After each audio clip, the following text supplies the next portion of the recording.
पुण्य प्रदेश देश अति चारु, अर्थात जहां धर्म, अर्थ, काम, मोक्ष चारों पदार्थ सुलभ है, वो प्रयाग है।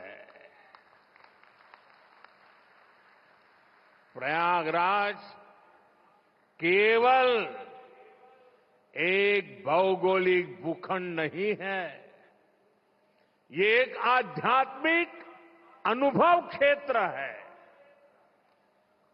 ये प्रयाग और प्रयाग के लोगों का ही आशीर्वाद है कि मुझे इस धरती पर बार बार आने का सौभाग्य मिलता है।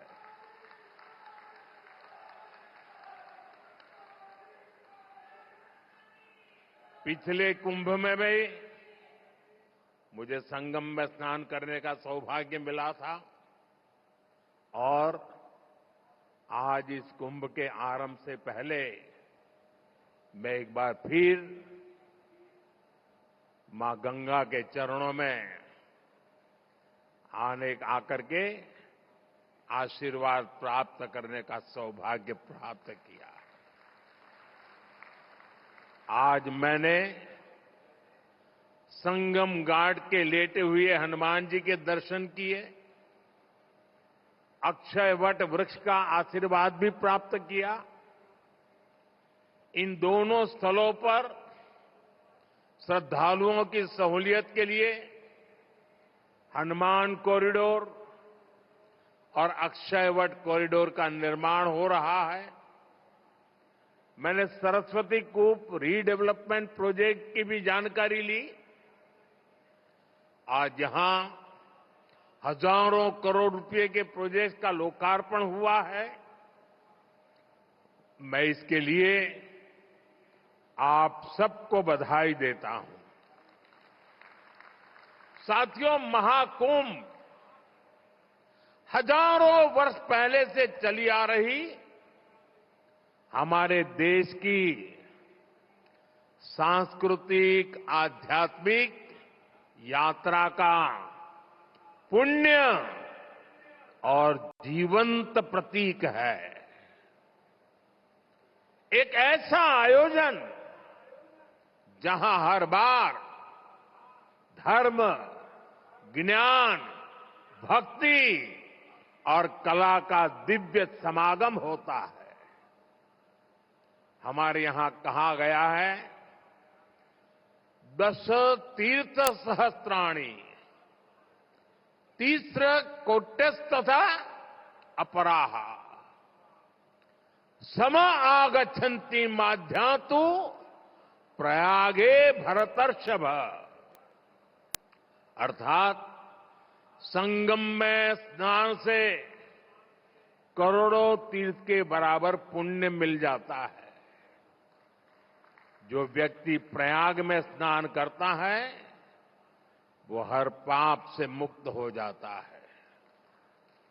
राजा महाराजाओं का दौर हो या फिर सैकड़ों वर्षों की गुलामी का कालखंड, आस्था का ये प्रवाह कभी नहीं रुका। इसकी एक बड़ी वजह यह रही है कि कुंभ का कारक कोई बाह्य शक्ति नहीं है। किसी बाहरी व्यवस्था के बजाय कुंभ मनुष्य के अंतर मन की चेतना का नाम है। ये चेतना स्वतः जागृत होती है। यही चेतना भारत के कोने कोने से लोगों को संगम के तट तक खींच लाती है।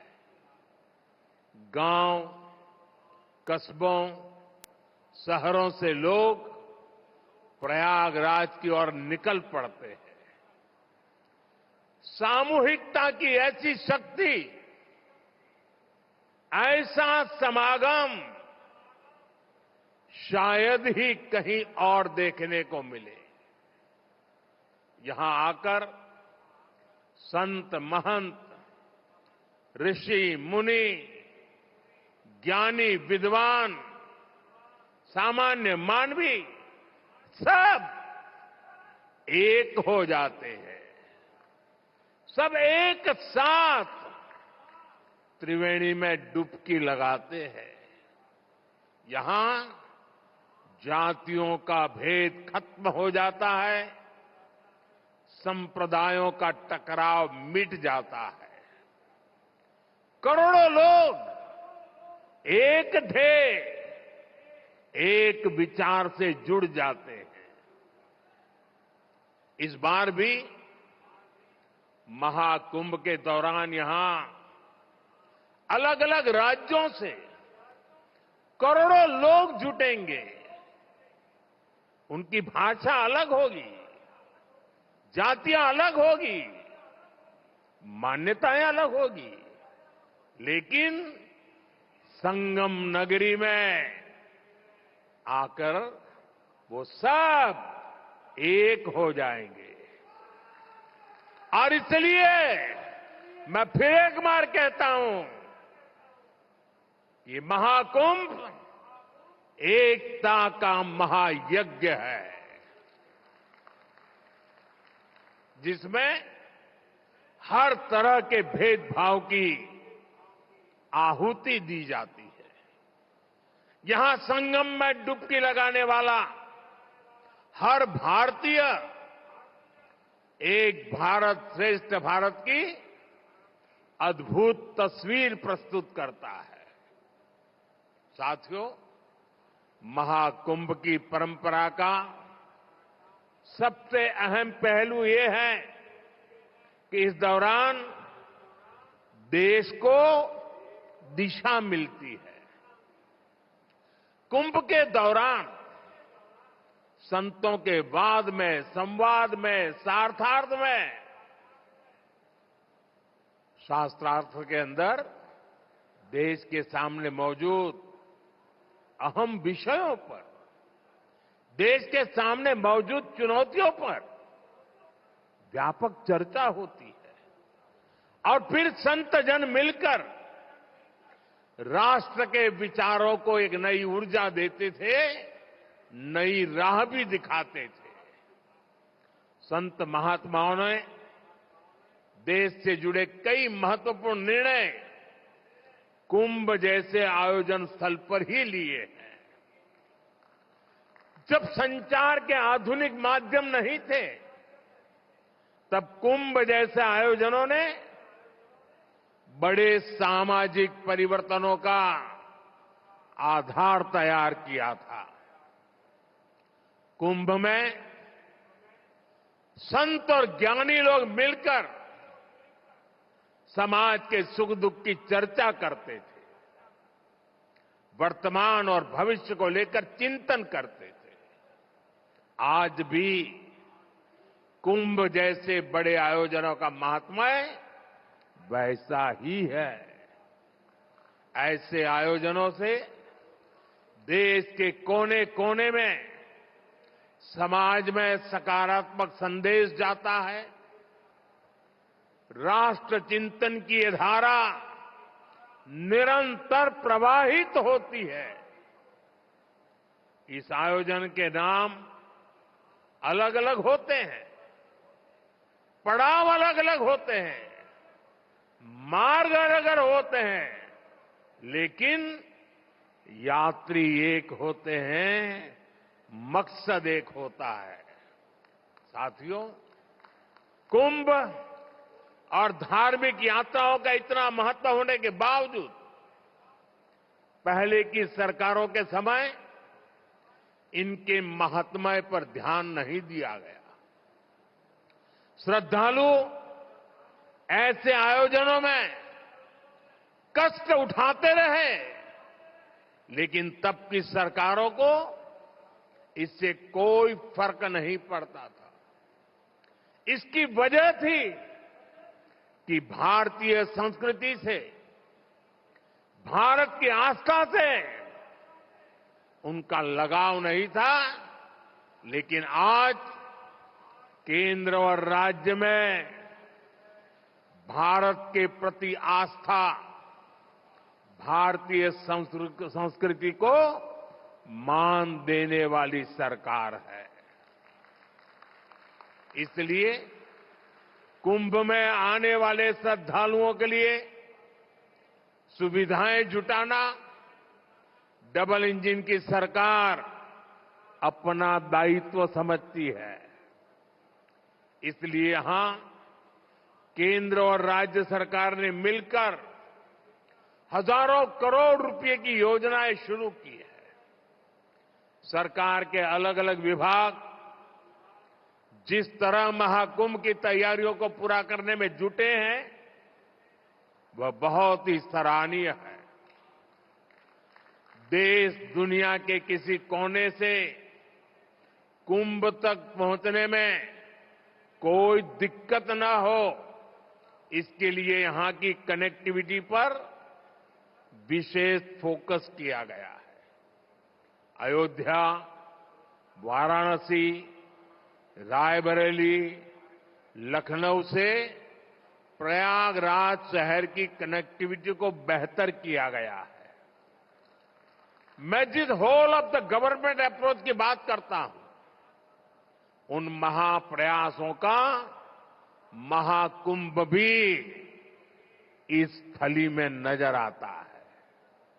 साथियों, हमारी सरकार ने विकास के साथ साथ विरासत को भी समृद्ध बनाने पर फोकस किया है। आज देश के कई हिस्सों में अलग अलग टूरिस्ट सर्किट विकसित किए जा रहे हैं।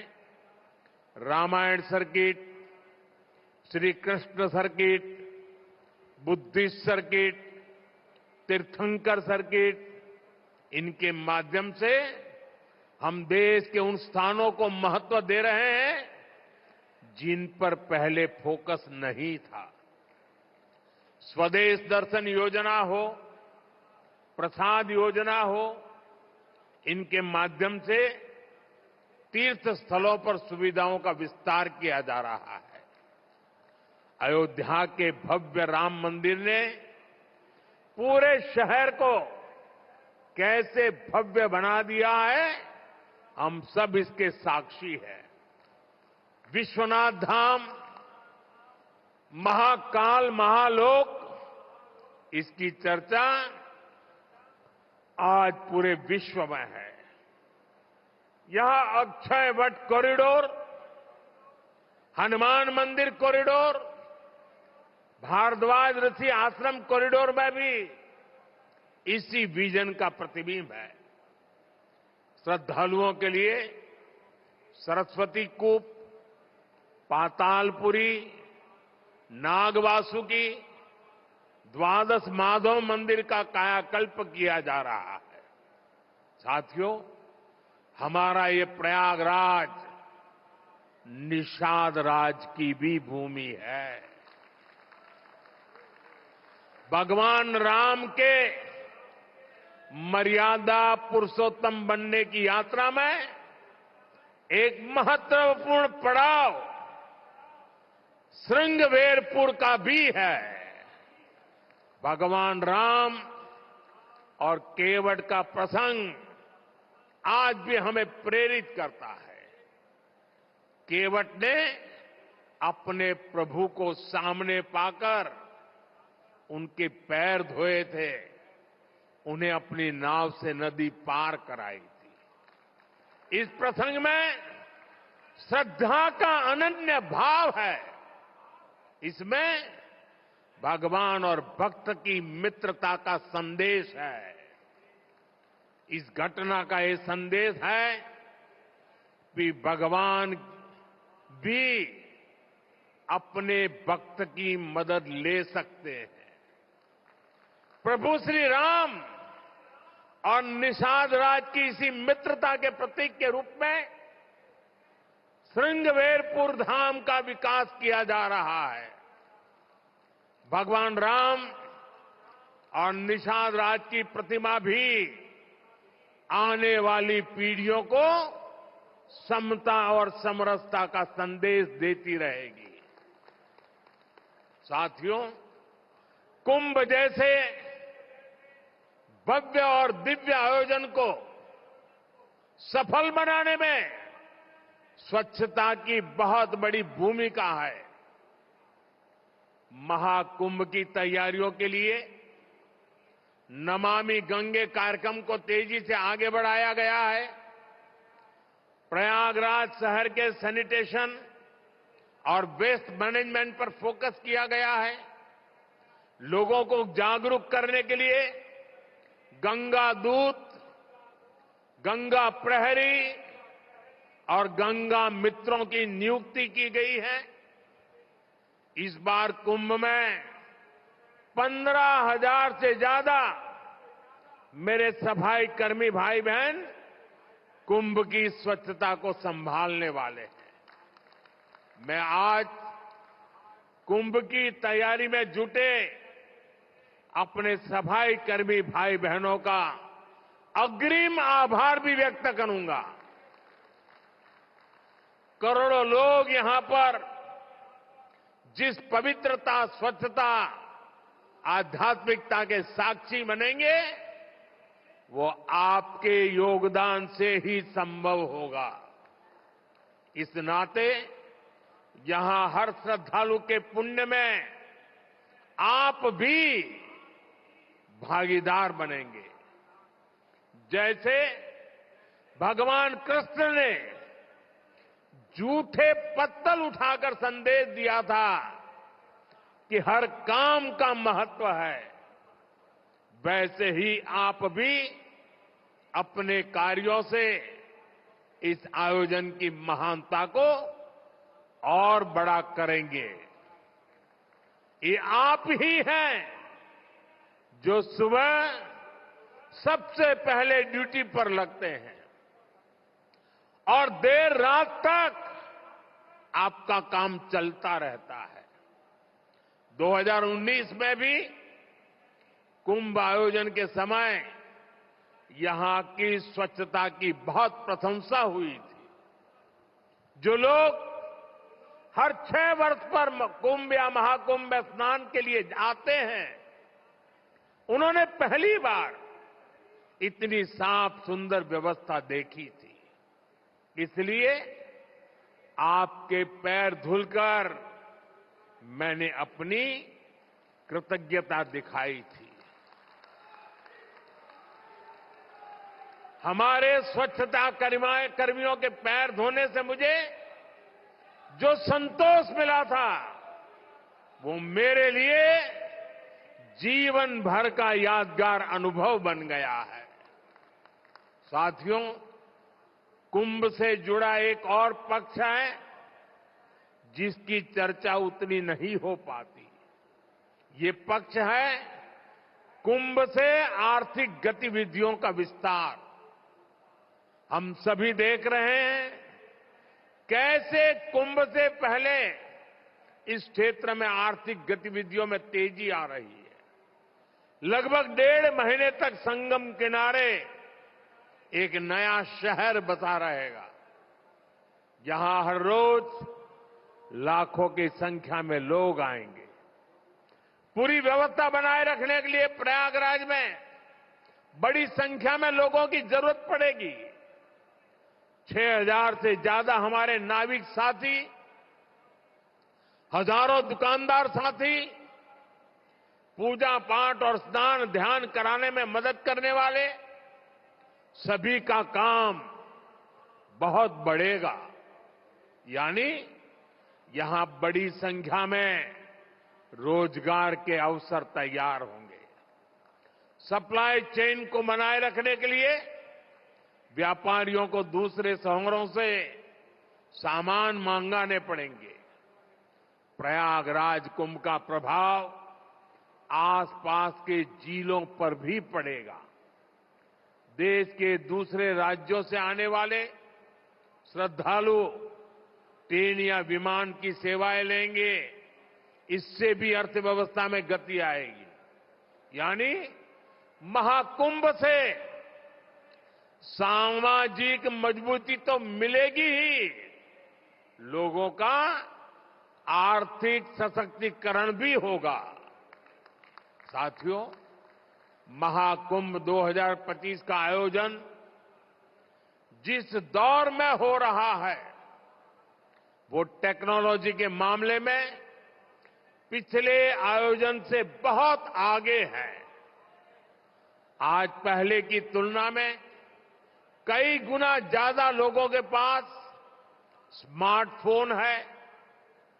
2013 में डेटा आज की तरह सस्ता नहीं था। आज मोबाइल फोन में यूजर फ्रेंडली ऐप्स हैं, जिसे कम जानकार व्यक्ति भी उपयोग में ला सकता है। थोड़ी देर पहले अभी मैंने कुंभ सहायक चैटबॉट को लॉन्च किया है। पहली बार कुंभ आयोजन में एआई, आर्टिफिशियल इंटेलिजेंस और चैटबॉट का प्रयोग होगा। एआई चैटबॉट 11 भारतीय भाषाओं में संवाद करने में सक्षम है। मेरा ये भी सुझाव है कि डेटा और टेक्नोलॉजी के इस संगम से ज्यादा लोगों को जोड़ा जाए। जैसे महाकुंभ से जुड़ी फोटोग्राफी कंपटीशन का आयोजन किया जा सकता है। महाकुंभ को एकता के महायज्ञ के रूप में दिखाने वाली फोटोग्राफी की प्रतियोगिता रखी जा सकते हैं। इस पहल से युवाओं में कुंभ का आकर्षण बढ़ेगा। कुंभ में आने वाले ज्यादातर श्रद्धालु इसमें हिस्सा लेंगे। जब ये तस्वीरें सोशल मीडिया पर पहुंचेगी तो कितना बड़ा कैनवास तैयार होगा, इसकी कल्पना नहीं कर सकते। इसमें कितने रंग, कितनी भावनाएं मिलेगी, ये गिन पाना मुश्किल होगा। आप आध्यात्म और प्रकृति से जुड़ी किसी प्रतियोगिता का आयोजन भी कर सकते हैं। साथियों, आज देश एक साथ विकसित भारत के संकल्प की तरफ तेजी से बढ़ रहा है। मुझे विश्वास है कि इस महाकुंभ से निकली आध्यात्मिक और सामूहिक शक्ति हमारे इस संकल्प को और मजबूत बनाएगी। महाकुंभ स्नान ऐतिहासिक हो, अविस्मरणीय हो, मां गंगा, मां यमुना और मां सरस्वती की त्रिवेणी से मानवता का कल्याण हो, हम सबकी यही कामना है। संगम नगरी में आने वाले हर श्रद्धालु को मैं शुभकामनाएं देता हूं। आप सबका भी मैं हृदय से बहुत बहुत धन्यवाद करता हूं।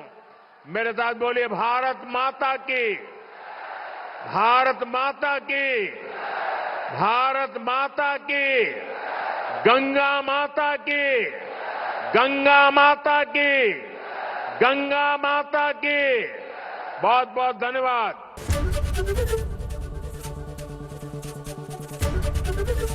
एबीपी गंगा, खबर आपकी, जुबान आपकी।